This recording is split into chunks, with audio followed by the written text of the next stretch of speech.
यहाँ से जीवित लौटकर नहीं जा सकते। सीता माता को आपने इस वन में ही छोड़ा था ना? हम भी इस वन में आपका अंत देखेंगे। बस बालकों, बहुत हो चुका। हमसे युद्ध करने की अपनी मुंहजोरी का फल भोगने के लिए तैयार हो जाओ।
कुमारों ने लक्ष्मण जैसे योद्धा को भी पराजित कर दिया। हाँ माता, सुना है कि पुष्पों से भी कोमल लगने वाले दोनों मुनि कुमार महान पराक्रमी हैं। तो क्या रघुवंश का तेज? नहीं माता, आप निश्चिंत रहिए, कुछ भी हो जाए रघुवंश के तेज का अंत नहीं हो सकता। गुरुवर, मुझे आशीर्वाद दीजिए। विजयी भव। देखो भैया, श्री रामचंद्र आ गए। अच्छा हुआ, उन्हीं की हम प्रतीक्षा कर रहे थे।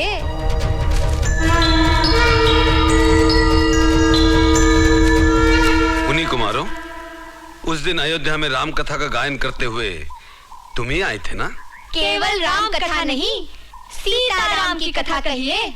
हाँ हाँ, जानते हो, उसी दिन से तुम दोनों हमारी आंखों में चित्रित हो गए। जाने क्यों, तुम्हें देखकर मन में एक अपनापन सा उमड़ आता है, जैसे कोई लगाव हो। किंतु पहले आप ये बताइए कि आज अचानक राजमहल छोड़कर इस वन में कैसे पधारे? अच्छा स्मरण करवाया, तुम्हें देखकर तो हम भूल ही गए थे। क्या तुम जानते हो यहाँ किन मुनि कुमारों ने हमारे अश्व को पकड़ रखा है? आप उनसे अश्व छुड़ाकर ले जाना चाहते हैं? वो यज्ञाश्व है, छुड़ाना तो पड़ेगा ही। वे मुनि कुमार अजय हैं। वे जय हैं या अजय, इसका निर्णय तो समय आने पर ही होगा। तो फिर देखिए, वो रहा आपका अश्व। ले जा सकते हैं तो ले जाइए।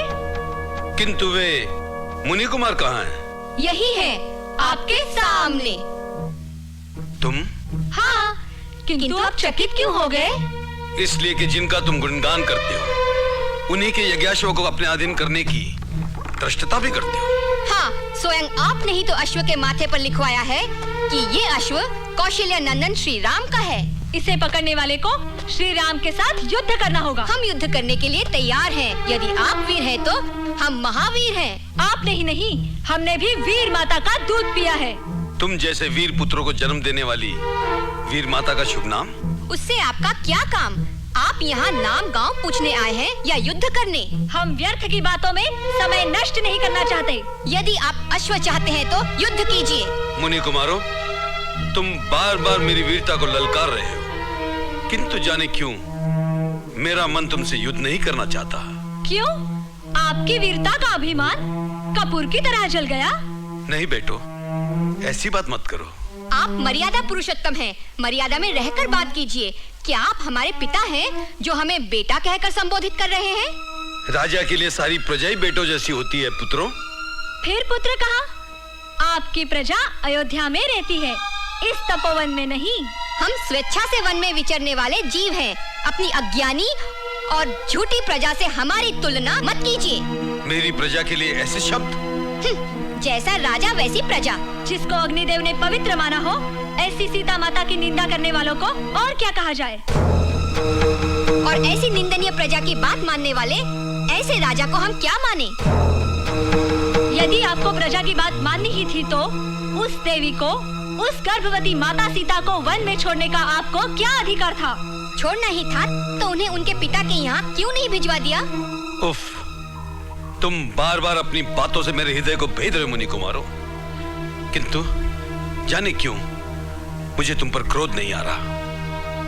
बोलो, न्याय और धर्म की बातें करने वाले तुम कोई देव कुमार हो या मुझसे युद्ध करने को उत्सुक कोई ब्रह्मरुद्र? क्यों?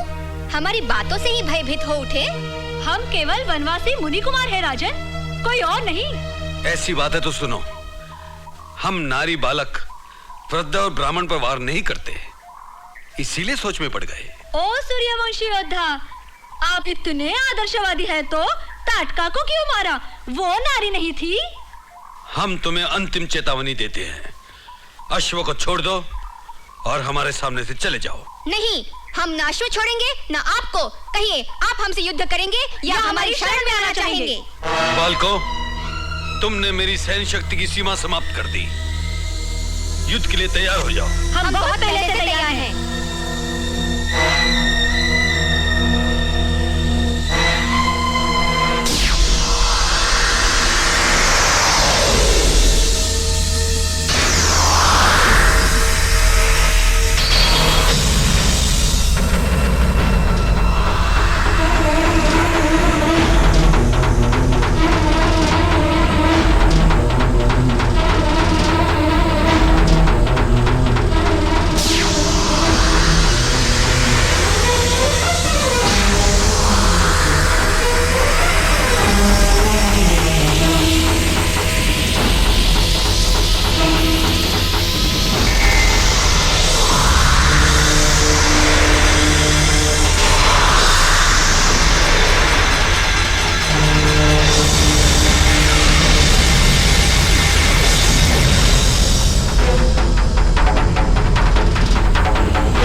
शांति और उदारता के साक्षात अवतार प्रभु श्री राम को असमर्थ कह रहे हो?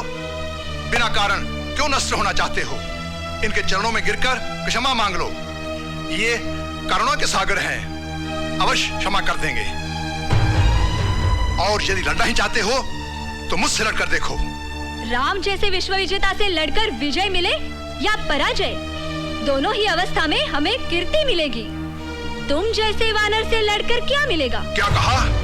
जानते नहीं कि हमने सोने की लंका में आग लगा दी थी? सोने की लंका को सीता माता के आंसुओं ने भस्मीभूत किया था, तुम्हारी उछल कूद ने नहीं। हाँ। अच्छा, तो तुम हमारी शक्ति देखना चाहते हो? देखो।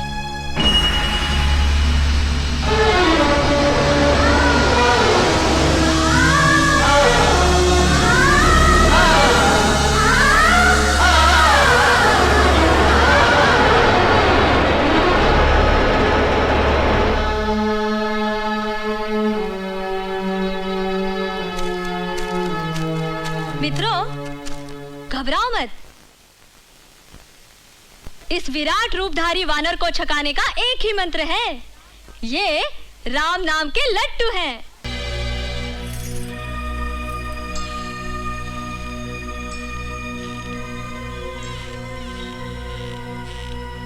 ओम ह्रीं जगन माता, क्लीं सीता देवी, माते, आप यहाँ हैं। हाय दैया, क्या ये सीता देवी हैं? इसका अर्थ ये हुआ लवकुश सीता देवी के पुत्र हैं। हाँ, वे जगन माता के पुत्र हैं। प्रभु श्री राम उनके पिता हैं। इसीलिए तो वज्रम वज्रे न भिजते, दोनों भाई प्रभु श्री राम से युद्ध कर रहे हैं। पवन पुत्र, तुम? हाँ माता। लवकुश मेरे प्रभु से युद्ध कर रहे हैं। हाँ माते, उन्होंने शत्रुघ्न और भैया लक्ष्मण को पराजित कर दिया है और अब प्रभु श्री राम से युद्ध कर रहे हैं। मुझे जल्दी से वहां ले चलो। माता, दुर्गा देवी की पूजा में विघ्न नहीं पड़ना चाहिए। आपके लिए हानिकारक होगा माता। समझा, मुझे मत रोको, इससे बड़ी हानि वहां हो जाएगी। हे दुर्गा माँ, मुझे क्षमा करना। चलो पवन पुत्र। बहुत हुआ, अब इन मुनि कुमारों की ढिठाई सही नहीं जाती। रावण और कुंभकर्ण जैसे बलधारियों को धराशायी करने वाला राम बाण चलाना ही होगा।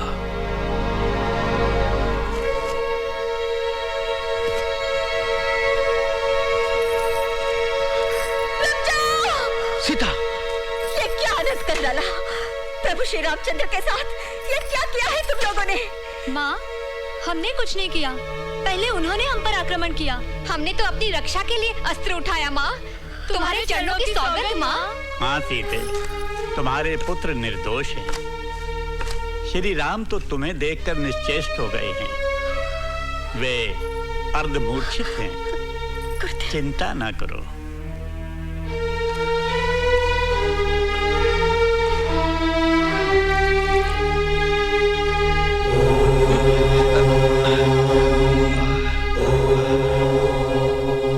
मुनिवर, प्रणाम मुनिवर। माँ, तुम सीता माता हो? प्रभु श्री राम हमारे पिता हैं। तुमने पहले क्यों नहीं बताया माँ? पिताश्री, पिताश्री, हमें क्षमा करें। अनजाने में हमसे बहुत बड़ा अपराध हुआ है। तुमने कोई अपराध नहीं किया मेरे बच्चों।